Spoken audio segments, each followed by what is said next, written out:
Hello dear students, welcome to PW pharma classes. दोस्तों स्वागत है आपका इस वीडियो में। मैं डॉक्टर अमित वर्मा आज आपके लिए लेकर आया हूं 25 एमसीक्यूज जो कि आपके एम्स फार्मासिस्ट एग्जाम और साथ ही साथ रेलवे फार्मासिस्ट एग्जाम के लिए भी इंपॉर्टेंट होने जा रहे हैं। दोस्तों इस वीडियो में हम लोग डिस्कस करेंगे कुछ पीवाईक्यूज जो कि डिफरेंट एम्स एग्जाम्स और railway recruitment board pharmacist exam से लिए गए हैं और साथ ही साथ इसमें कुछ इंपॉर्टेंट एमसीक्यूज भी डिस्कस कराए जाएंगे जो कि आपके अपकमिंग एग्जाम्स जैसे कि आरआरबी और एम्स के लिए काफी इंपॉर्टेंट रहेंगे। तो दोस्तों आज इस वीडियो का जो टाइटल है, जो टॉपिक है, उस पर यदि हम बात करें, डिस्कस करें तो जो टॉपिक है आपका वो है introduction to pharmaceutics and excipient. जी हाँ दोस्तों, तो यहाँ पर जो हमारा जो टाइटल है आज बड़ा ही इंपॉर्टेंट टाइटल है। इसमें हम एक्सिपिएंट के बारे में जो एमसीक्यूज आए, एक्सिपिएंट से रिलेटेड जो एक्सिपिएंट आपके फार्मास्यूटिकल फील्ड में यूज किए जाते हैं उन पर भी बात होगी और साथ ही साथ जो आपके जनरल कंसेप्ट्स हैं, जनरल एस्पेक्ट्स हैं आपके डोजेस फॉर्म के, उन पर भी बात की जाएगी। तो दोस्तों शुरुआत करते हैं हम सबसे पहले क्वेश्चन नंबर फर्स्ट से। क्वेश्चन नंबर फर्स्ट जो कि एम्स फार्मासिस्ट भुवनेश्वर 2023 में पूछा गया है। बड़ा ही अच्छा क्वेश्चन। अगर क्वेश्चन के बारे में देखें तो क्वेश्चन क्या कहता है, सबसे पहले हम क्वेश्चन को देखेंगे, फिर क्वेश्चन के कीवर्ड्स को देखेंगे, फिर उसके बाद हम इसके आंसर्स पर जाएंगे। तो what is a common excipient used in powder medication to improve the flowability and prevent caking? Yes, एक ऐसा एक्सिपिएंट जो कि पाउडर मेडिकेशन में, पाउडर मतलब स्पेशली अगर बात करें कि जहां पर आपके इस टाइप के डोजेस फॉर्म है जहां पर आप पाउडर का यूज करके आप डोजेस फॉर्म प्रिपेयर करा रहे हो और यहां पर पाउडर का फ्लो बड़ा इंपॉर्टेंट है। मतलब पाउडर यूज कर रहे हैं लेकिन पाउडर का फ्लो बड़ा इंपॉर्टेंट है। तो दोस्तों यहां पर जो फ्लो प्रॉपर्टी को ऑप्टिमाइज करने के लिए या फ्लो प्रॉपर्टी को मैनेज करने के लिए या फ्लो प्रॉपर्टी को इंप्रूव करने के लिए जो हम सब्सटेंस यूज करते हैं वो सब्सटेंस कौन सा है? तो सबसे पहले हमें क्वेश्चन को समझना जरूरी है, क्वेश्चन क्या कहता है, फिर उसके बाद हम लोग ऑप्शंस पर आएंगे। Option A colouring agent. दोस्तों कलरिंग एजेंट आपका ऑर्गेनोलेप्टिक एजेंट होता है। ऑर्गेनोलेप्टिक एजेंट्स क्या होते हैं कि ऐसे एक्सिपिएंट जो कि आपके सेंसेस से रिलेटेड होते हैं, मतलब जैसे टेस्ट हो गया, स्मेल और आपके व्यू से। तो ये कलरिंग एजेंट वह सब्सटेंसेस होते हैं जो कि आपके प्रोडक्ट को स्पेसिफिक कलर इंपार्ट करते हैं, स्पेसिफिक कलर प्रोवाइड करते हैं, दिखने में कैसा हो जाए, दिखने में अच्छा हो जाए। तो कलरिंग एजेंट का काम तो फ्लो प्रॉपर्टी से कोई लेना देना नहीं है, तो ये भी नहीं होगा। फ्लेवरिंग एजेंट भी क्या होते हैं दोस्तों? ऑर्गेनोलेप्टिक एजेंट्स होते हैं जो पर्टिकुलर टाइप की फ्लेवर देते हैं आपके डोजेस फॉर्म को। स्पेशली अगर हम बात करें तो लिक्विड डोजेस फॉर्म में ये ज्यादातर यूज किए जाते हैं। किसमें? लिक्विड डोजेस फॉर्म में ज्यादातर ये यूज किए जाते हैं। तो ये बड़ा इंपॉर्टेंट चीज है कि कलरिंग एजेंट और फ्लेवरिंग एजेंट आपके ऑर्गेनोलेप्टिक आपके एक्सिपिएंट होते हैं जो कि किसी टाइप की फ्लो प्रॉपर्टी में या फ्लो एक्टिविटी में इन्वॉल्व नहीं होते। तो यहां पर ये दोनों तो आंसर नहीं होंगे। अब आते हैं प्रिजर्वेटिव। प्रिजर्वेटिव्स क्या होते हैं दोस्तों? एंटी माइक्रोबियल एजेंट्स होते हैं। क्या होते हैं दोस्तों? एंटी माइक्रोबियल एजेंट्स होते हैं जो माइक्रोब्स को किल करते हैं। कहां पर किल करते हैं?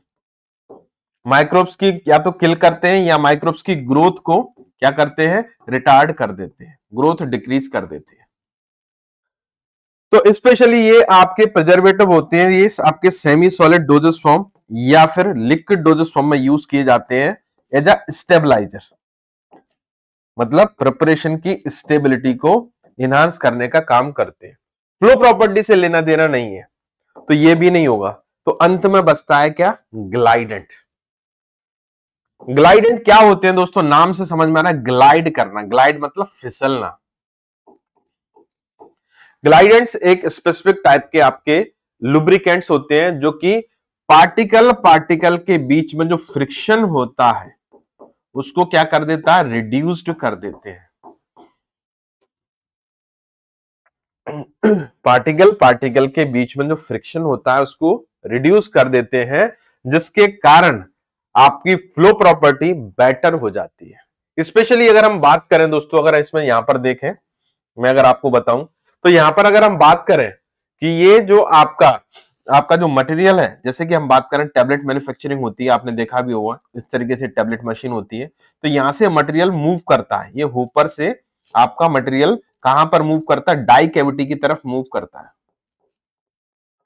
कहां पर मूव करता है, डाई कैविटी की तरफ मूव करता है।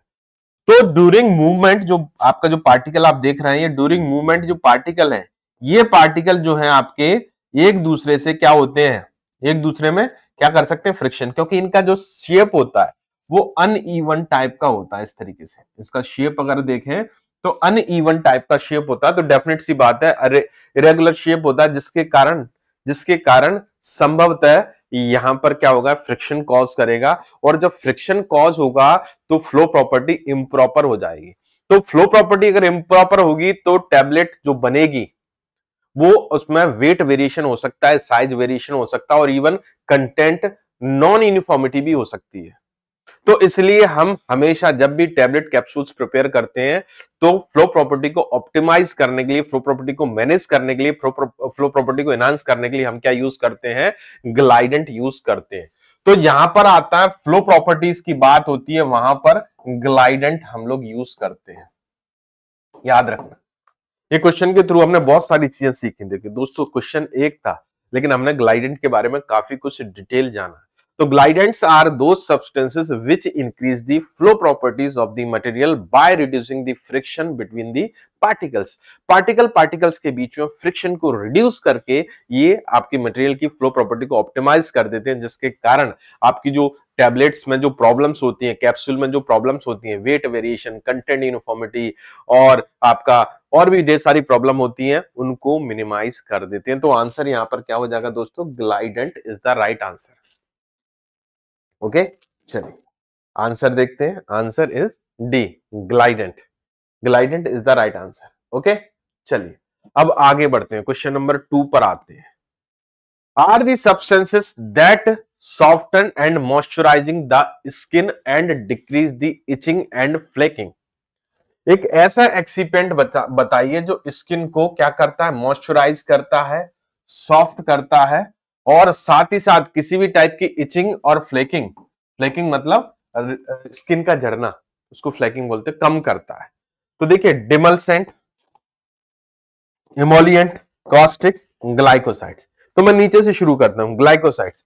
तो ग्लाइकोसाइड्स एक आपकी एक टाइप की नेचुरल ओरिजिन से मिलने वाले सब्सटेंसेस रहते हैं, नेचुरल ड्रग्स होती हैं, जैसे कि आपने सुना होगा डिजिटेलिस, सेना,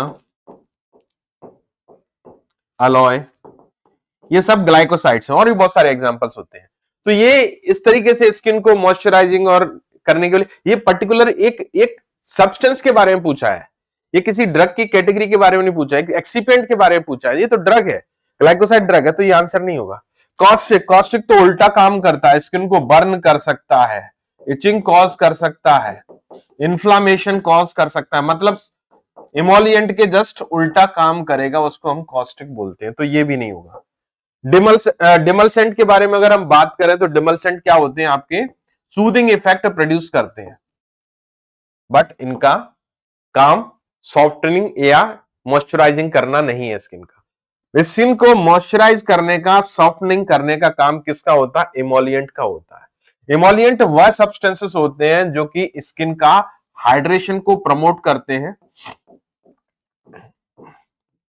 स्किन हाइड्रेशन को क्या करते हैं दोस्तों, इंक्रीज कर देते हैं, जिसके कारण क्या होता है, इसके कारण क्या होता है, आपका स्किन सॉफ्ट हो जाती है, मॉइस्चराइज हो जाती है, मॉइस्चर आ जाता है, और साथ ही साथ इसमें ऑयली नेचर होता है, जिसके कारण ये इसके जो ऑयल है वो भी मेंटेन रहते हैं। साथ ही साथ क्या होता है कि ये आपके जो कह सकते हैं स्किन के और भी चीजें रहती हैं, फंक्शंस रहती हैं, उनको प्रमोट करती है, ड्राइनेस को प्रिवेंट करती है, फ्लेकिंग को रोकती है, इचिंग को रोकती है। तो इमोलिएंट लगभग जितनी भी आपकी क्रीम्स आती हैं, कॉस्मेटिक्स क्रीम्स आती है, इवन आपके थेरेप्यूटिक क्रीम, सब में आपको इमोलिएंट देखने के लिए मिल जाएगा। तो आंसर क्या हो जाएगा, यहां पर जो करेक्ट आंसर है वो है हमारा emollient. Emollient is the right answer of this question. Yes, चलिए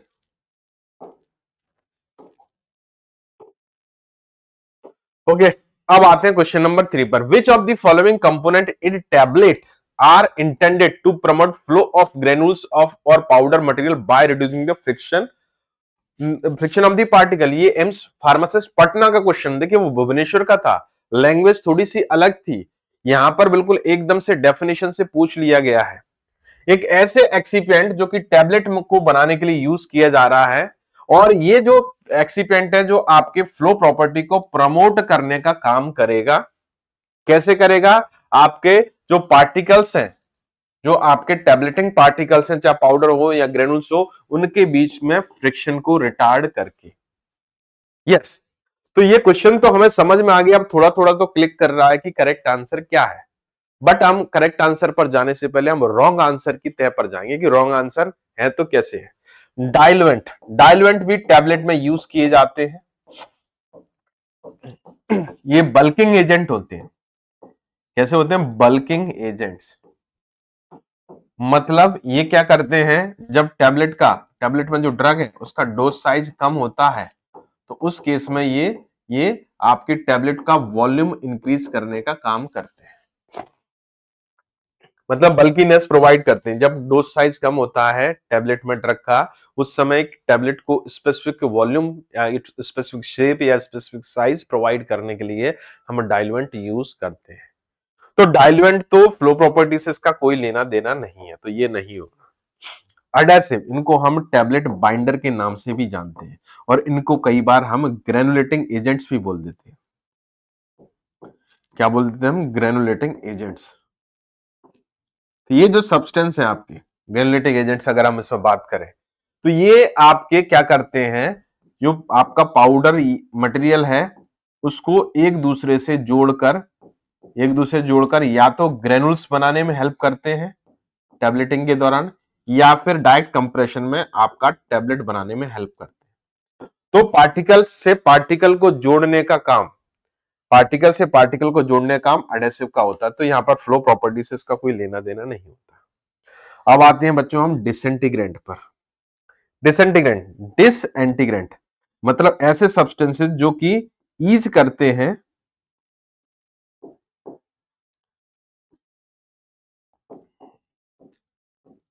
टैबलेट ब्रेकडाउन। टैबलेट ब्रेकडाउन को आसान करते हैं। ब्रेकडाउन ऑफ टैबलेट के ब्रेकडाउन को आसान कर देते हैं, जिसके कारण क्या हो जाता है, आपका डिजोल्यूशन रेट फास्ट हो जाता है। देखिए ड्रग का डिजोल्यूशन दो तरीके से होता है। डिजोल्यूशन मतलब आपका ड्रग का ट्रांसफर होना आपके एब्जॉर्प्शन मीडियम में। डायरेक्टली ट्रांसफर भी हो सकती है ड्रग यहां पर, या फिर इस तरीके से टैबलेट का ब्रेकडाउन हो जाए, स्मॉलर पार्टिकल्स में टूट जाए, और फिर जाकर क्या हो, इसमें से ड्रग धीमे धीमे करके आपकी रिलीज हो। तो जब यहां पर ड्रग धीमे धीमे करके यहां पर रिलीज हो, फास्ट, धीमे धीमे नहीं, फास्ट तरीके से रिलीज हो। क्यों? क्योंकि यहां पर जो अगर हम बात करें, यहां पर अगर देखें तो यहां पर जो ड्रग का रिलीज होता है वो स्लो रेट से होता है, क्योंकि यहां पर टैबलेट का साइज, जो सरफेस एरिया है वो क्या है, कम है। लेकिन ऐसे जिसका इसका डिसइंटीग्रेशन अगर हो जाता है तो टैबलेट का सरफेस एरिया इंक्रीज हो जाता है, तो डिजोल्यूशन जो है वो है आपका फास्ट हो जाता है। डिजोल्यूशन जो है आपका फास्ट हो जाता है। तो डेफिनेट सी बात है कि ऐसे सब्सटेंसेस जो टैबलेट के ब्रेकअप को आसान करते हैं, आसान बनाते हैं, फैसिलिटेट करते हैं, उनको डिसइंटीग्रेंट बोलते हैं। तो फ्लो प्रॉपर्टी से कोई लेना देना नहीं है। अब आते हैं लास्ट, ग्लाइडेंट, जो कि हमने क्वेश्चन नंबर फर्स्ट में भी देखा था। तो glidants are the substances which decrease the flow property thereby which decrease the particle friction thereby increasing the flow property। ये क्या करते हैं, पार्टिकल के बीच के फ्रिक्शन को क्या कर देंगे बच्चा लोग, रिड्यूस कर देंगे, जिसके कारण फ्लो प्रॉपर्टी इंक्रीज हो जाएगी। मैंने करेक्ट करा दिया, कंफ्यूज मत होना। फ्लो प्रॉपर्टी को बढ़ाते हैं, फ्रिक्शन को घटाते हैं। तो आंसर हमारा क्या हो जाएगा, यहां पर जो आंसर होगा हमारा, आंसर हो जाएगा हमारा D is the right answer.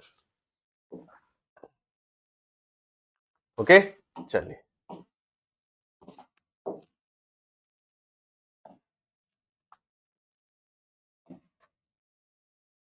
Okay, चलिए आंसर चेक कर लेते हैं। आंसर ग्लाइडेंट ही है। अब आते हैं क्वेश्चन नंबर 4 पर। Identify the salt used for the polishing of the capsule. Yes, ये आपका कैप्सूल डोजेस फॉर्म से लिया गया है, और आरआरबी एग्जाम 2000 फार्मास्यूटिकल एग्जाम 2019 का क्वेश्चन है ये। तो यहां पर अगर कैप्सूल डोजेस फॉर्म के बारे में बात करें दोस्तों, कैप्सूल डोजेस फॉर्म इस तरीके से होता है। कैप्सूल ये दो पार्ट में होता है। अगर बात करें तो हार्ड जिलेटिन कैप्सूल को ये कैप पार्ट होता है और ये बॉडी पार्ट होता है, और सॉफ्ट जिलेटिन कैप्सूल के बारे में बात करें तो सिंगल बॉडी होता है। ये 2 पीस और ये 1 पीस। 2 पीस 1 पीस से हमें कुछ फर्क नहीं पड़ता। हमारा क्वेश्चन कुछ और है, पॉलिशिंग एजेंट पूछा गया है। क्या होता है, आपने देखा होगा आपका जो कैप्सूल जो आप परचेस करके लेके आते, देखा होगा उस पर एक पर्टिकुलर ग्लॉस होती है, एक पॉलिश होती है। वो पॉलिश और ग्लॉस के लिए हमें क्या करना पड़ता है, एक स्पेसिफिक टाइप का कह सकते हैं कि एजेंट यूज करते हैं जो कि रबिंग में हेल्प करता है। एक्चुअली में क्या होता है कि जब हम टैबलेट जो कैप्सूल सब बनाते हैं, तो कैप्सूल के ऊपर कुछ मटेरियल जो है अडेयर हो जाता है, इस तरीके से पाउडर वगैरह चिपक जाता है। फिलिंग की आपने कुछ मटेरियल है स्टिक हो गया आउटसाइड दी कैप्सूल, तो आपने क्या किया, NaCl की हेल्प से उसको क्या कर दिया, एक सब्सटेंस आता है NaCl, सोडियम क्लोराइड। अब मैंने नाम ही ले लिया तो अब आंसर तो मिल ही गया होगा। तो NaCl की हेल्प से हम इसको क्या करते हैं, इसको रिमूव करते हैं, पॉलिश करते हैं इसकी। तो इसलिए NaCl क्या है, सॉल्ट है, इसलिए हम इस फिनोमेना को क्या बोलते हैं, सॉल्ट पॉलिशिंग के नाम से भी जानते हैं। तो यहां पर NaCl की हेल्प से ये सब्सटेंस रिमूव किया जाता है और एक पॉलिश भी आ जाती है उसके ऊपर। तो ये आंसर नहीं होगा, आंसर हमारा क्या होगा दोस्तों, डी, सोडियम क्लोराइड। बड़ा ही सिंपल क्वेश्चन है और कई बार एग्जाम में पूछा गया है। तो आप हमेशा याद रखना कि सॉल्ट पॉलिशिंग के लिए अगर हमें यूज करना हो कोई सॉल्ट, तो सबसे पहले हम ध्यान में लेकर आएंगे किसको, आपके NaCl को। टेबल सॉल्ट आपने सुना होगा NaCl, दूर मत जाइए। ओके, चलिए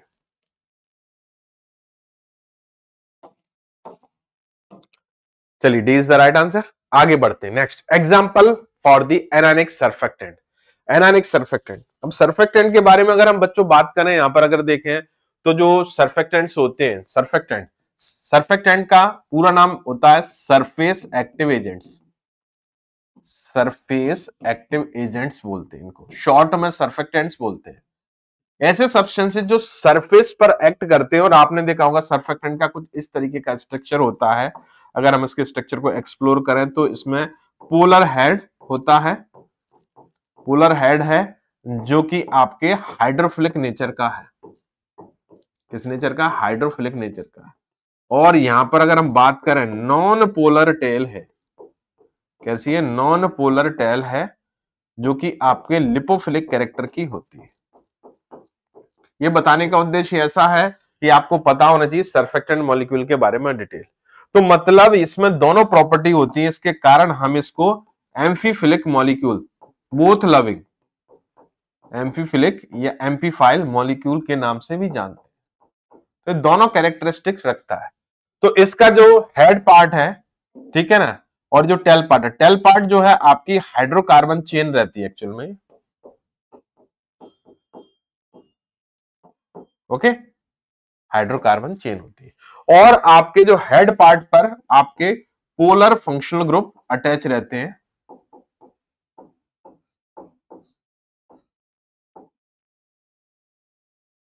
लाइक पोलर फंक्शनल ग्रुप में अगर देखें OH ग्रुप, COOH ग्रुप, इस तरीके से जो ग्रुप है ये पोलर कहलाते हैं, ये अटैच रहते हैं। तो ये यहां पर अगर बात करें तो 4 कैटेगरी रहती है इसकी। एक होता है आपका एनायनिक,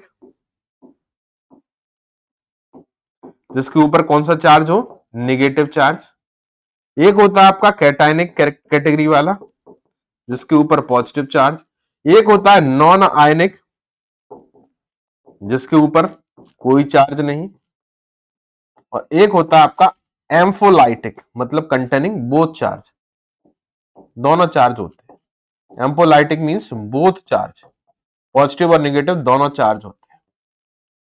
ओके, तो यहां पर देखें ग्लाइसिन, ग्लाइसिन तो अमीनो एसिड होता है, ये सरफेक्टेंट नहीं होता। Sodium dodecyl sulphate, tri alkyl ammonium, polyethylene glycol, ये पॉलीथाइलिन ग्लाइकोल ये पॉलीमर होता है एक तरीके, ये नहीं होगा। अब इनमें हमारे पास दो बचते हैं, तो ट्राई एल्काइल अमोनियम, ये जो है आपका, अगर हम इसमें बात करें तो ये अमोनियम, अमोनियम मतलब कैसा, आपका पॉजिटिव चार्ज का होगा, कैटायनिक। लेकिन यहां पर अगर बात करें सल्फेट, सल्फेट ग्रुप कैसा होता है, नेगेटिव चार्ज कंटेनिंग ग्रुप होता है। तो आंसर यही होना चाहिए, sodium dodecyl sulphate. Yes, B is the right answer of this question. Okay, yes, B is the right answer. चलिए दोस्तों, नेक्स्ट बात करते हैं स्पांस एंड ट्विंस। ये बहुत अच्छा क्वेश्चन है, स्पांस एंड ट्विंस, इनके बारे में बहुत सुना होगा। जैसे मैं भी सर्फेक्टेंट के बारे में बता रहा था, तो सर्फेक्टेंट में एक इंपॉर्टेंट कैटेगरी आती है। कौन सी कैटेगरी आपकी, नॉन आयनिक कैटेगरी। ओके, कौन सी कैटेगरी दोस्तों, non ionic category. Non ionic category मतलब ऐसे surfactant which having no charge, किसी टाइप का चार्ज नहीं होता, न्यूट्रल होते हैं। ये बेसिकली क्या होते हैं, अगर आप देखें तो ये एस्टस होते हैं। एस्टस मतलब एल्कोहल और एसिड से मिलकर बनते हैं, उनको एस्टस बोलते हैं। तो सॉर्बिटॉन इनमें पार्ट जो रहता है एल्कोहल वाला पार्ट होता है, प्लस ये फैटी एसिड से मिलकर बनते हैं, तो इनको बोलते हैं सॉर्बिटन फैटी एसिड एस्टस। ओके, इनको क्या बोलते हैं, सॉर्बिटन फैटी एसिड एस्टस के नाम से इनको हम जानते हैं। ओके, तो ये सॉर्बिटन फैटी एसिड एस्टस, ओके, तो ये सॉर्बिटन फैटी एसिड एस्टर जो होते हैं, इनमें अगर हम बात करें, इनमें अगर हम बात करें तो यहां पर जो ट्विन जो होते हैं, इनमें एक चीज एक्स्ट्रा होती है, ये पॉलीऑक्सी इथाइलिन ग्रुप और जुड़ा रहता है। कौन सा ग्रुप जुड़ा रहता है, पॉलीऑक्सी इथाइलिन ग्रुप और जुड़ा रहता है, तो इनको बोलते हैं पॉलीऑक्सी इथाइलिन सॉर्बिटॉन एस्टर। और खाली जो स्पान के बारे में बात करें, ये आपके सॉर्बिटॉन एस्टस होते हैं। ये ट्विन जो होते हैं आपके हाइड्रोफिलिक नेचर के होते हैं, क्योंकि इनमें पॉलीऑक्सी चेन होती है। और ये कैसे होते हैं दोस्तों, लिपोफिलिक नेचर के होते हैं।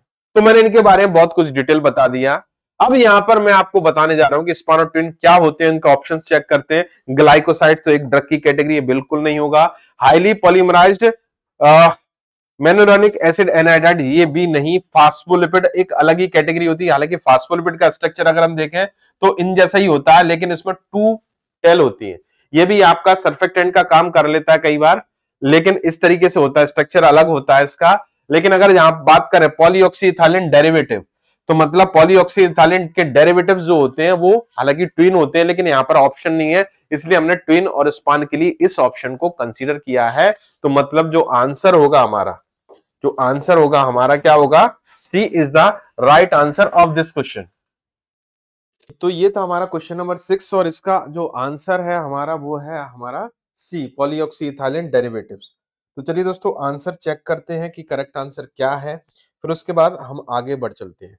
तो C is the right answer of this question. तो स्पान और ट्विंस जो होते हैं आपके पॉलीऑक्सी इथाइलिन के क्या होते हैं दोस्तों, डेरिवेटिव्स होते हैं, और सॉर्बिटॉन फैटी एसिड एस्टर्स होते हैं।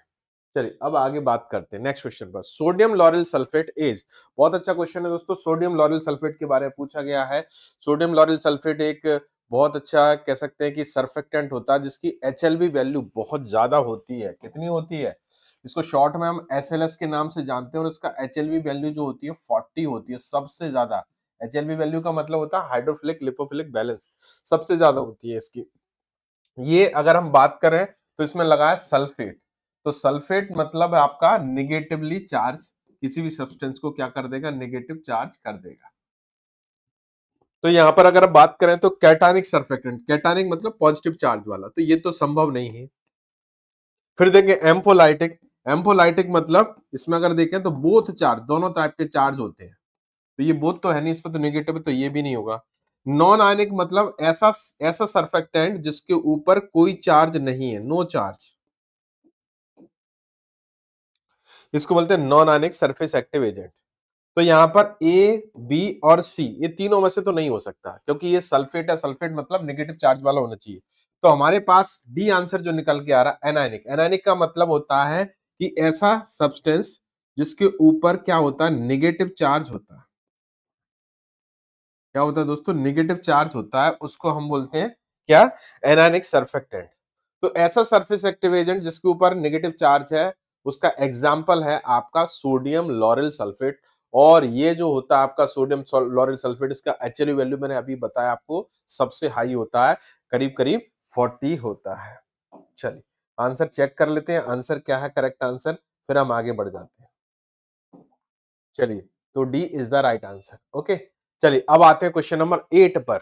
Bees wax is an example of which type of ointment base. Yes, bees wax के बारे में पूछा गया है।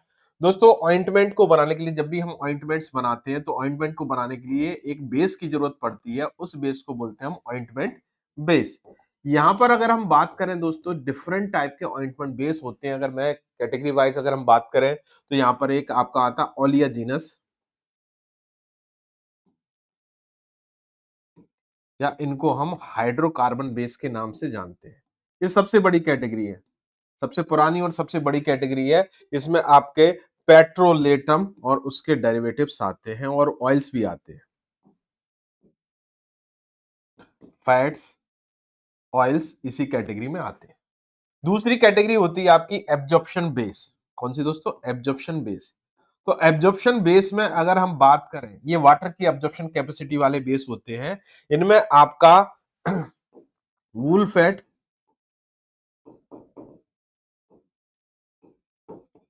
लेनोलिन,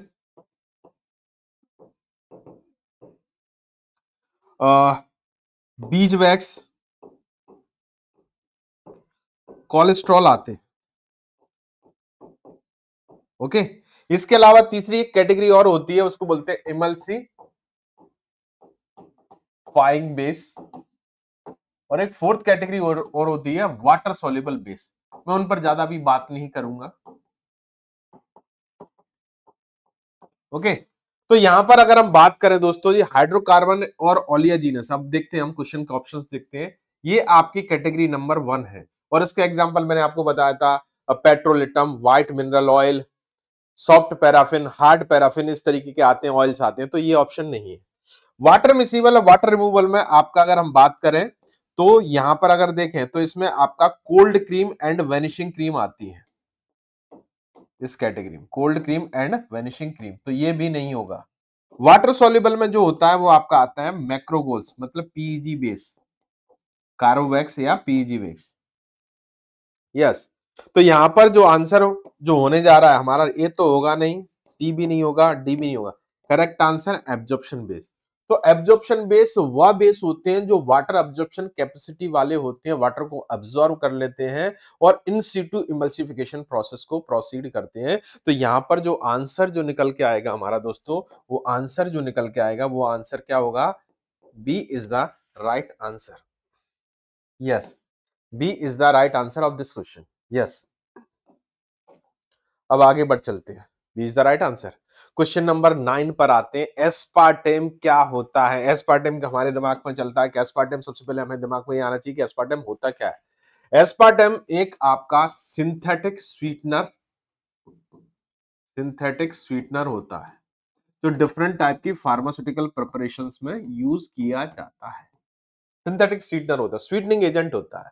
ये as compare to sucrose, sucrose के कंपैरिजन में ये करीब करीब more than 200 times more sweet than sucrose. Sucrose के कंपैरिजन में ये आपका 200 टाइम्स मोर स्वीट होता है, सिंथेटिक स्वीटनर होता है। मतलब 1 ग्राम एस्पार्टेम 200 ग्राम सुक्रोज के बराबर क्या करेगा आपका, कह सकते हैं कि स्वीटनेस प्रोड्यूस करता है। ये डाइपेप्टाइड होता है, और इसके साथ में एस्पार्टेम के साथ में बताऊंगा एक और स्वीटनर हम लोग पढ़ते हैं, सैकरिन।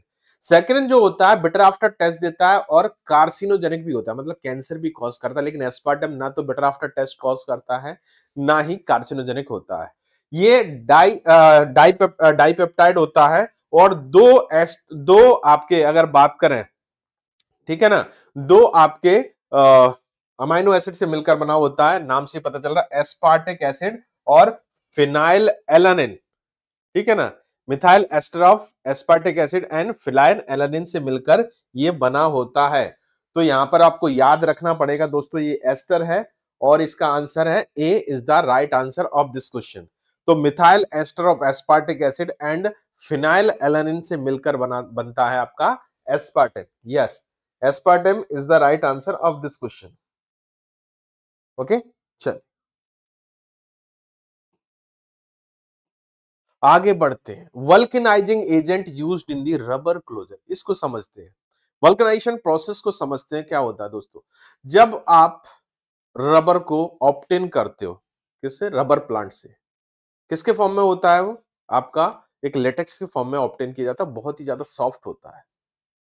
तो सॉफ्ट जो सब्सटेंसेस रबर से बनाए जाते हैं वो तो आसानी से बन जाते हैं, बट कुछ ऐसे सब्सटेंसेस जो कि हार्ड रबर से बनते हैं, तब उस केस में आपको रबर को कहीं ना कहीं हार्डनेस प्रोवाइड करनी पड़ती है। तो रबर को हार्डनेस प्रोवाइड करने के लिए आपको क्या करना पड़ता है, उसको एक प्रोसेस से गुजारना होता है, उस प्रोसेस को बोलते हैं वल्केनाइजेशन प्रोसेस।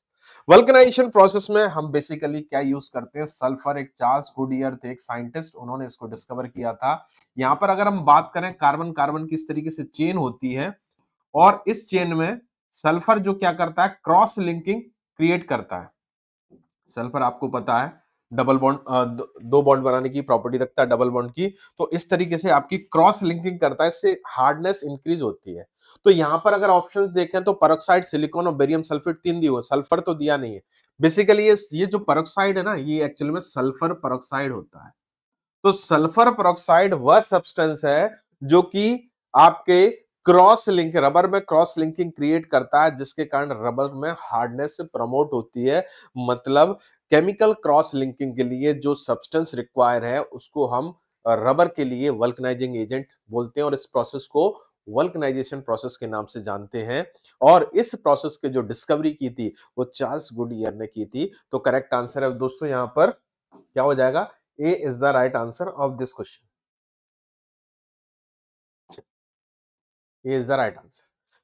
क्वेश्चन नंबर 11 पर आ चुके हैं दोस्तों, बड़ा ही अच्छा क्वेश्चन है। Select the suitable example of antioxidants which is as a blocking agent. Okay, चलिए, तो एंटीऑक्सीडेंट्स क्या होते हैं, सबसे पहले हम ये देखते हैं। एंटीऑक्सीडेंट वह एक्सिपिएंट होते हैं जो कि प्रिपरेशन में अपोज करते हैं ड्रग या दूसरे सब्सटेंस के ऑक्सीडेशन का, अपोज द ऑक्सीडेशन।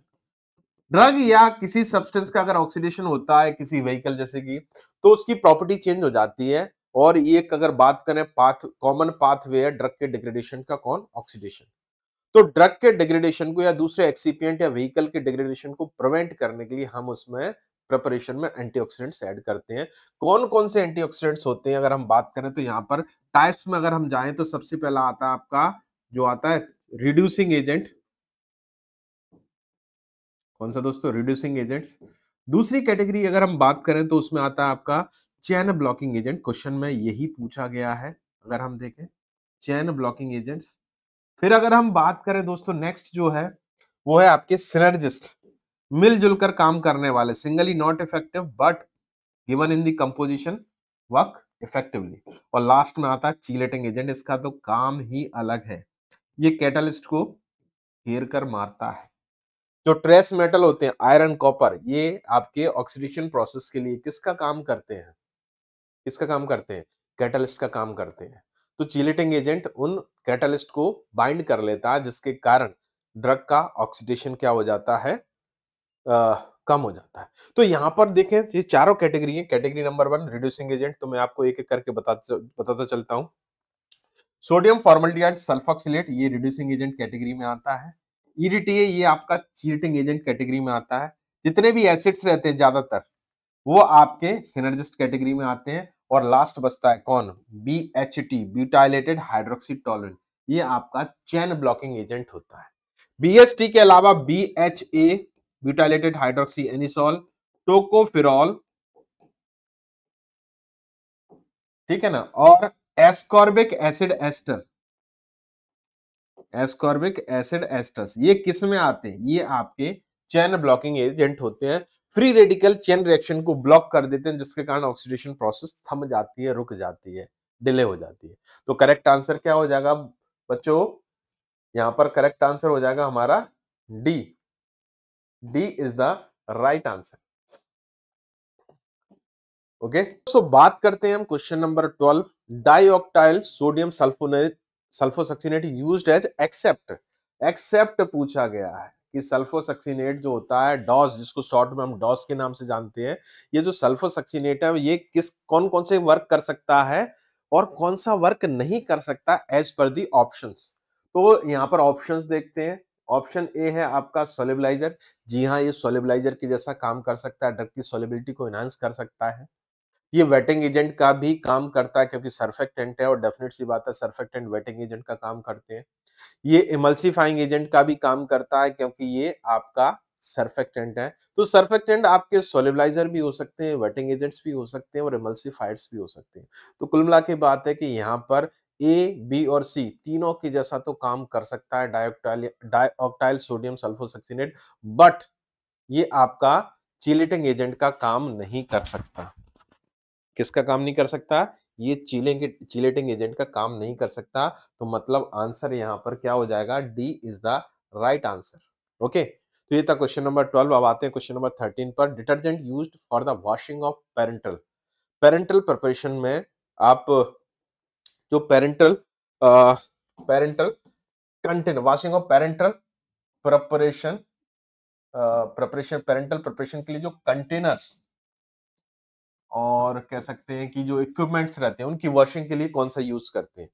तो sodium pyrophosphate, sodium phosphate, sodium biphosphate, none of the above. None तो होगा नहीं। देखिए आंसर यहां पर आप याद रखिएगा 0.5% सोडियम पायरोफॉस्फेट क्लीनिंग के लिए यूज किया जाता है। सोडियम पायरोफॉस्फेट किसके लिए करते हैं हम? क्लीनिंग के लिए यूज करते हैं।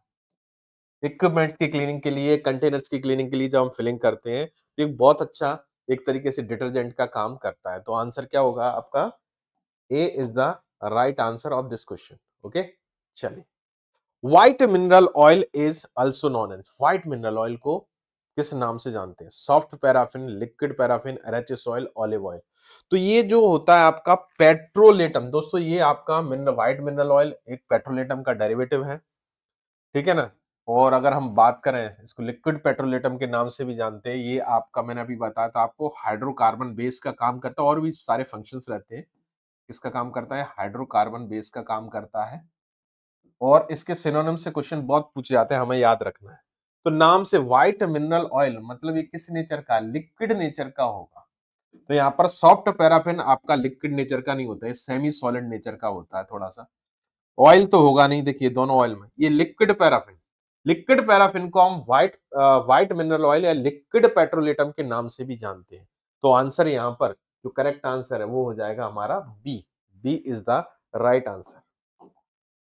B is the right answer of this question. Okay, चलिए अब आते हैं क्वेश्चन नंबर 15। बड़ा ही अच्छा क्वेश्चन है। An emulsifying agent which produce both oil in water and water in all type of emulsion. दोनों टाइप के इमल्शन प्रोड्यूस कर सकता है। चलिए देखते हैं। तो यहां पर देखिए जो इमल्शन का टाइप होता है वो डिपेंड करता है, types of emulsion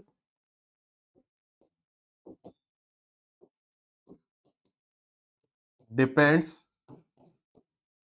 on to the nature of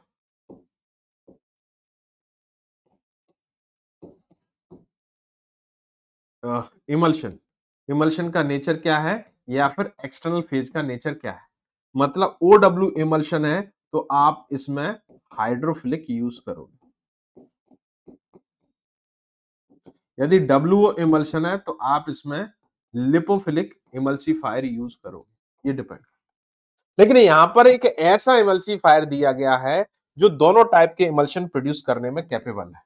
तो मैं आपको बताना चाहता हूं, अकेशिया जो होता है ये आपका OW इमल्शन प्रोड्यूस करने में कैपेबल होता है। वूल फैट ऑयली नेचर का है तो WO इमल्शन प्रोड्यूस करता है। एग यॉक भी आपका, ठीक है ना, पर्टिकुलर इमल्शन प्रोड्यूस करता है, लेकिन दोनों टाइप के इमल्शन प्रोड्यूस नहीं करता। लेकिन यहाँ पर अगर बेंटोनाइट के बारे में बात करें दोस्तों, किसके बारे में? बेंटोनाइट। बेंटोनाइट एक ऐसा इमल्सिफायर है जो कि अगर हम बात करें ये क्ले नेचर का होता है, और ये क्ले नेचर का होने के कारण क्या होता है, ये दोनों टाइप के इमल्शन प्रोड्यूस करने में कैपेबल होता है, OW और WO। तो आंसर क्या हो जाएगा यहाँ पर, करेक्ट आंसर इज बी। चल, लेसिथिन बहुत अच्छा एक्सिपिएंट है, ये बहुत अच्छा सब्सटेंस है। लेसिथिन क्या होता है? Option A protein, amino acids, phospholipid और नाइट्रोजन। बहुत सुना होगा लेसिथिन के बारे में। लेसिथिन जो होता है आपका लिपिड होता है, तो ऑब्वियस सी बात है लेसिथिन प्रोटीन या अमाइनो एसिड तो नहीं होगा, नाइट्रोजन बेस नहीं भी नहीं होगा, तो ये फॉस्फो, देखिए लिपिड लगा होगा, फॉस्फेट कंटेनिंग लिपिड होता है। कैसा होता है? Phosphate containing lipid. Okay, phospholipid, ये बहुत इंपॉर्टेंट है, इसको याद रखिएगा। तो फॉस्फोलिपिड होता है और ये एम्फोलाइटिक नेचर का होता है। किस नेचर का होता है? एम्फोलाइटिक नेचर का होता है। और ये एज अ इमल्सिफायर हम इसको बहुत अच्छे से यूज करते हैं। एज अ इमल्सिफायर हम इसको यूटिलाइज करते हैं। ओके, चल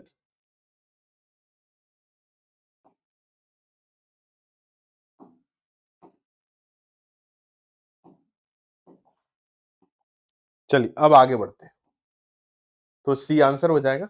अब आते हैं question number 70। Flow rate of granules from Hooper can be improve by the adding. ये बहुत क्वेश्चन है, पहले भी कर चुके थे हम इस टाइप के क्वेश्चन को, इसमें देखते हैं थोड़ा सा लैंग्वेज बदल दी गई।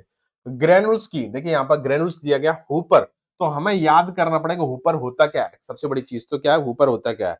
तो हुपर जो है आपका टैबलेट मशीन का सबसे ऊपर का पार्ट होता है।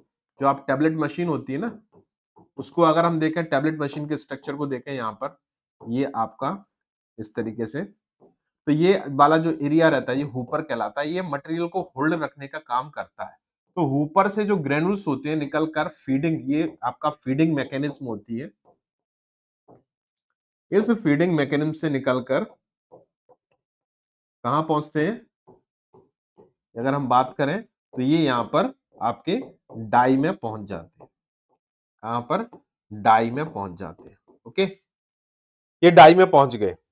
अब यहां से ऊपर से डाई में पहुंचने के लिए आपको जो आपके पार्टिकल्स हैं, ग्रेनुल्स हैं, उनके बीच में फ्रिक्शन कम से कम होना चाहिए ताकि फ्लो प्रॉपर्टी आपकी बेटर रहेगी। तो इनके बीच में फ्रिक्शन को रिड्यूस करने के लिए, फ्लो प्रॉपर्टी को प्रमोट करने के लिए हम क्या ऐड करते हैं? ग्लाइडेंट्स ऐड करते हैं। डिसएंटीगेंट टैबलेट के ब्रेकअप को आसान करता है। बाइंडर टैबलेट बनाने के लिए जरूरी होता है। लुब्रिकेंट, लुब्रिकेंट एक कैटेगरी, लुब्रिकेंट की कैटेगरी है। इसमें क्या होता है? ये आपके डाई वॉल एंड टैबलेट मास के बीच जो फ्रिक्शन है, टैबलेट मास के बीच जो फ्रिक्शन है उसको रिड्यूस करने का काम करता है। तो मैंने इस क्वेश्चन के थ्रू आपको सारी इंफॉर्मेशन दे दी है ताकि आपको याद रहे दोस्तों ये कैसे क्या होता है। तो करेक्ट आंसर क्या हो जाएगा? B, glidant. यस। अब आगे आते हैं नेक्स्ट क्वेश्चन पर। Enteric coated is achieved by the using. Enteric coated सबसे इंपॉर्टेंट चीज। एंटेरिक का मतलब क्या होता है कि इस टाइप की कोटिंग करना किसके ऊपर? टैबलेट या किसी कैप्सूल के ऊपर या किसी डोजेस फॉर्म के ऊपर जिसमें ड्रग रिलीज, तो ड्रग का जो रिलीज है वो कहां पर हो? स्मॉल इंटेस्टाइन में। कहां पर हो दोस्तों? Small intestine rather than large stomach. Stomach, generally drug का जो रिलीज होता है वो कहां पर होता है? स्टमक। लेकिन इस केस में कभी कभार कुछ कंडीशंस में, किन कंडीशन में? जब आपकी ड्रग ऐसी है जो कि आपके गैस्ट्रिक एनवायरनमेंट में डिग्रेड हो रही है, खराब हो रही है, या फिर आपकी ड्रग ऐसी है जो कि गैस्ट्रिक म्यूकोसा को क्या कर रही है? इरिटेट कर रही है। गैस्ट्रिक म्यूकोसा को क्या कर रही है दोस्तों? इरिटेट कर रही है। या फिर आपको कोई लोकल डिजीज को ट्रीट करना है, लोकल डिजीज को ट्रीट करना है। कहां की लोकल डिजीज? स्मॉल इंटेस्टाइन की। तो उस समय हमें ड्रग का जो रिलीज है, जो ड्रग का जो रिलीज है वो हम कोशिश करेंगे कि स्टमक में ना करके कहां पर लेंगे? स्मॉल इंटेस्टाइन में लेंगे। तो इसके लिए आपको एंटेरिक पॉलीमर या पीएच सेंसिटिव पॉलीमर की रिक्वायरमेंट होती है। किसकी? पीएच सेंसिटिव पॉलीमर की रिक्वायरमेंट होती है। तो पीएच सेंसिटिव पॉलीमर क्या होता है? वह पॉलीमर होता है जो कि लो पीएच पर किसी टाइप का डिजोल्यूशन शो नहीं करता, मतलब लो पीएच पर अनअफेक्टेड रहता है। और आपको पता है गैस्ट्रिक जो एनवायरनमेंट की जो पीएच होती है वो कम होती है, तो वो एज सच बना रहता है। आपने जैसे टेबलेट के ऊपर इसको कोट कर दिया, तो आपकी टेबलेट जैसे ही गैस्ट्रिक एनवायरनमेंट में जाएगी अनअफेक्टेड रहेगी।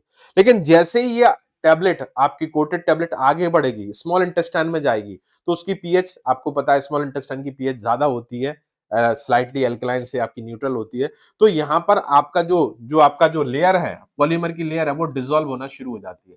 अब आपकी टेबलेट अब एक्सपोज हो जाएगी। अब आपकी टेबलेट से ड्रग का डिजोल्यूशन शुरू हो जाएगा, डिसइंटीग्रेशन शुरू हो जाएगा टेबलेट का। तो कुल मिला के आपकी टेबलेट जब तक इस स्टमक में रहेगी, इसका किसी टाइप का डिसइंटीग्रेशन डिजोल्यूशन नहीं होगा। लेकिन जैसे स्मॉल इंटेस्टाइन में पहुंचेगी, इसका डिसइंटीग्रेशन डिजोल्यूशन होने लगेगा। तो इस तरीके से अगर हम बात करें, तो इसके लिए आपको कुछ पॉलीमर्स की रिक्वायरमेंट रहती है। वो पॉलीमर स्पेशली कौन से होते हैं? थैलेट्स होते हैं। तो यहां पर ये general hydroxy propyl methyl cellulose normal film coating के लिए रिक्वायर होते हैं। ये भी आपका फिल्म कोटिंग के लिए, पॉविडॉन ये आपका फिल्म कोटिंग के लिए। लेकिन अगर बात करें सेलुलोज एसीटेट थैलेट, ये आपका एंटेरिक पॉलीमर होता है। कौन सा होता है? Enteric polymer. इसको बहुत ज्यादा यूज किया था, इसको शॉर्ट में हम कैप के नाम से भी जानते हैं। किस नाम से जानते हैं? कैप के नाम से भी जानते हैं। तो दोस्तों यहां पर जो करेक्ट आंसर हमारा निकल के आएगा, वो आंसर क्या निकल के आएगा हमारा? Cellulose acetate phthalate. Yes, C is the right answer. Okay, चलिए अब आते हैं Ecdysol is the trade name of. Ecdysol ये आपका टैबलेट का एक एक्सिपिएंट है।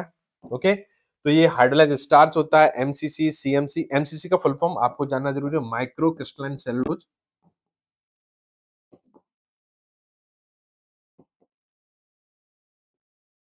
और CMC carboxy methyl cellulose.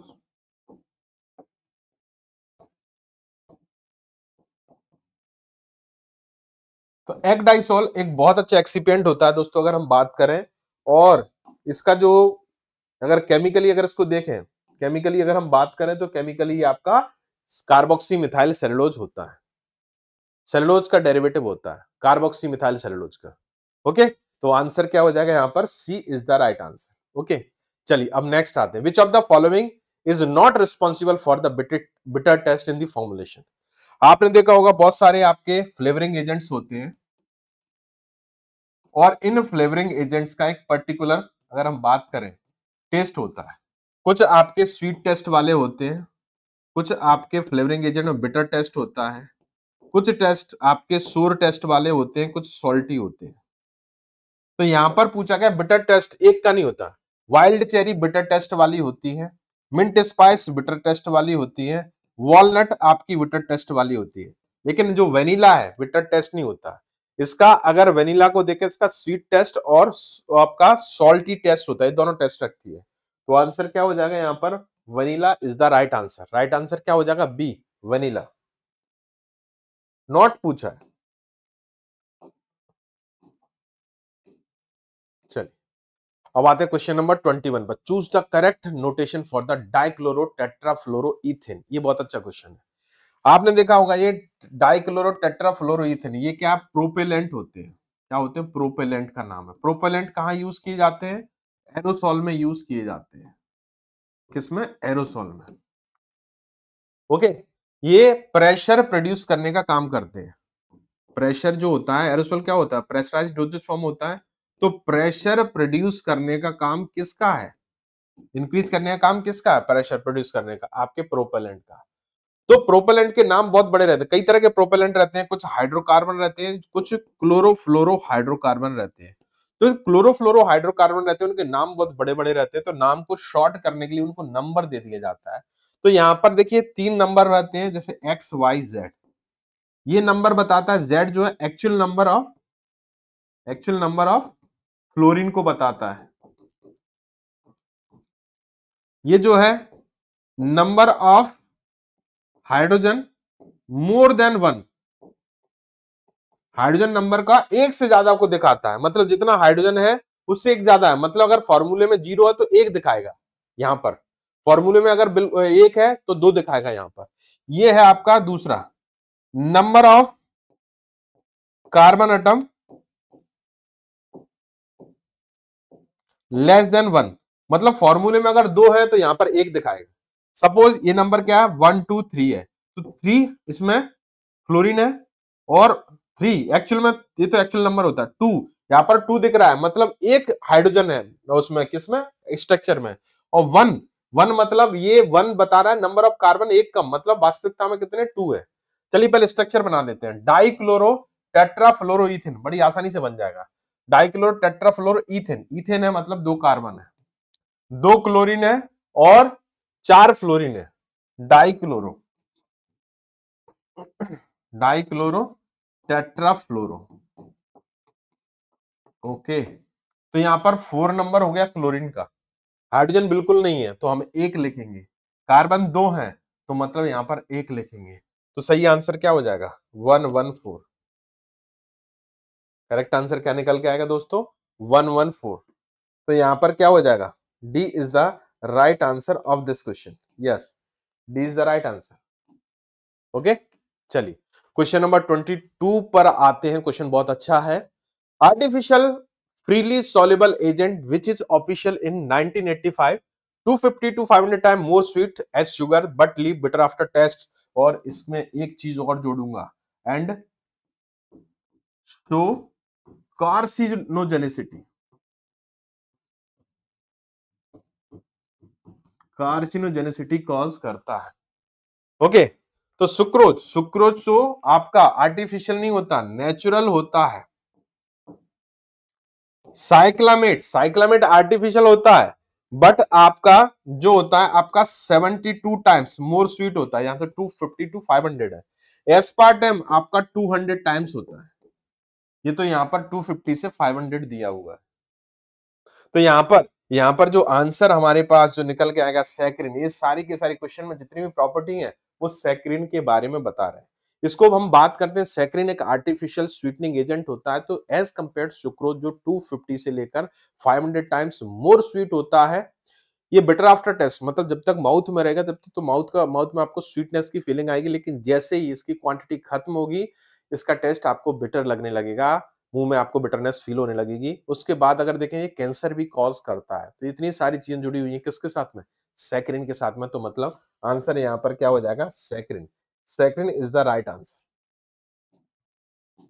Yes, saccharin is the right answer. Okay, चलिए दोस्तों बात करते हैं क्वेश्चन नंबर 23। क्वेश्चन नंबर 23 क्या कहता है, तो यहां पर लिखा hydrophilic petrolatum is an example of, hydrophilic petrolatum बोला। देखिए पेट्रोलेटम अगर खाली होता तो हम इसको हाइड्रोकार्बन बेस बोल देते, लेकिन यहाँ पर हाइड्रोफिलिक वर्ड जुड़ गया है। क्या जुड़ गया, हाइड्रोफिलिक वर्ड। तो हाइड्रोफिलिक जो पेट्रोलेटम होता है वो ना तो हाइड्रोकार्बन बेस होता है, ना एब्जॉर्प्शन बेस, ना वाटर। हाइड्रोफिलिक पोर्शन जुड़ने के कारण ये इमल्सिफिएबल प्रॉपर्टी आ जाती है इसकी। कैसी होती है, इमल्सिफिएबल। तो यहाँ पर आंसर क्या हो जाएगा दोस्तों, B is the right answer of this question. Yes, B is the right answer. Yes, emulsifiable. चलिए अब आते हैं क्वेश्चन नंबर 24 पर। क्वेश्चन नंबर 24 क्या कहता है, which of the following material used for the buoyant tablet capsule system. Okay, buoyant tablet, buoyant tablet मतलब floating tablet, gastro retentive tablets होती हैं। जब हम डोजेस फॉर्म को देते हैं तो डोजेस फॉर्म क्या होता है दोस्तों, कि आपका जैसे गैस्ट्रिक साइट पर पहुंचता है तो गैस्ट्रिक साइट में श्रिंक हो जाता है वॉल पर, और वॉल के थ्रू अडेर होता हुआ क्या होता है, आगे बढ़ जाता है। लेकिन दोस्तों यहां पर अगर हम बात करें, ये जो बायोंट सिस्टम होता है, ये बायोंट सिस्टम स्पेसिफिकली आप अगर बात करें तो किसके लिए बनाया गया है, इस टाइप के सिस्टम्स के लिए बनाया गया है, इस टाइप की ड्रग्स के लिए बनाया गया है, कि जहां पर ड्रग को हमें रिटेन करना है, रोकना है, कहां पर, आपके स्टमक साइट पर। तो हम क्या करते हैं कि डोजेस फॉर्म को फ्लोट कराते हैं। क्या कराते हैं, डोजेस फॉर्म को फ्लोट कराते हैं। और डोजेस फॉर्म को फ्लोट कराने के लिए यहाँ पर कुछ पॉलीमर्स यूज किए जाते हैं, और इनमें से जो पॉलीमर है वो आपके, अगर हम बात करें तो हाइड्रोक्सी मिथाइल सेलुलोज, हाइड्रोक्सीटाइल सेलुलोज और हाइड्रोक्सी प्रोपाइल सेलुलोज इसमें आते हैं। मतलब पी क्यू आर ये 3 पॉलीमर ऐसे हैं जो कि आपके एज अ बायोन टैबलेट बनाने के लिए रिस्पॉन्सिबल होते हैं। बायोन टैबलेट सिंपल सा कंसेप्ट है, जैसे मैं आपको अभी बताया था, फिर से बता देता हूँ। ये सपोज दैट आपका स्टमक है। नॉर्मल केस में क्या होता है, जैसे आपने टैबलेट दिया और टैबलेट यहाँ पर आकर पहुंच गई, श्रिंक हो गई और इसके गैस्ट्रिक मूवमेंट के साथ आगे बढ़ती हुई यहाँ पर निकल गई। लेकिन हम क्या करते हैं कि इस टाइप के लो डेंसिटी पॉलीमर इसमें ऐड कर देते हैं टैबलेट में, तो टैबलेट फ्लोट करती रहती है, बायोंट बन जाती है, तो ड्रग आपकी रुकी रहती है कहां पर, आपके स्टमक में। तो आंसर क्या हो जाएगा यहाँ पर, सी। PQR। चलिए अब आते हैं हम लास्ट क्वेश्चन पर, क्वेश्चन नंबर 25 आज के डिस्कशन का। चलिए तो यहां पर देखते हैं, बात करते हैं, below options are related to the antioxidant used in sterile product. Antioxidant जो कि स्टेराइल प्रोडक्ट्स यानी आपके जो आपके एसिडोजोस्पर्म जो कि पेरेंटली या ऑप्थेल्मिकली यूज किए जाते हैं उनको स्टेराइल प्रोडक्ट बोलते हैं। तो कौन कौन से यूज किए जाते हैं अगर हम देखें तो BST, sodium formaldehyde, sulphosuccinate, thiourea, tocopherol. Choose the correct statement. मतलब हमें यहाँ पर यूज सारे किए जाते हैं लेकिन इनकी कैटेगरी को आइडेंटिफाई करना है। तो यहाँ पर अगर देखें दोस्तों, बात करें तो BST आपका चेन ब्लॉकिंग एजेंट होता है। टोकोफेरॉल विटामिन ई, ये भी चेन ब्लॉकिंग एजेंट होता है। सोडियम फॉर्मल्डिहाइड ये रिड्यूसिंग एजेंट होता है और थायोयूरिया भी आपका रिड्यूसिंग एजेंट होता है। तो यहाँ पर P और S are blocking agent and Q are reducing agent. तो आंसर सी हो जाएगा। Yes, correct answer is C. Okay, चलिए चलिए दोस्तों, तो ये थे हमारे 25 क्वेश्चन जो हमने डिस्कस किए, जो कि आपके RRB और एम्स फार्मासिस्ट एग्जाम के लिए इंपॉर्टेंट हो सकते हैं। तो दोस्तों इसी तरह हमारे PW फार्मा चैनल से जुड़े रहिए और अपनी तैयारी को एक नए लेवल पर ले जाते रहिए। मिलता हूं दोस्तों नेक्स्ट वीडियो में कुछ नए क्वेश्चंस के साथ, कुछ नए कंसेप्ट्स के साथ, कुछ और डिस्कशन के साथ, कुछ और इंफॉर्मेशन और नॉलेज के साथ। तब तक के लिए मुझे आज्ञा दीजिए। Thank you so much, take care, जय हिंद, जय भारत।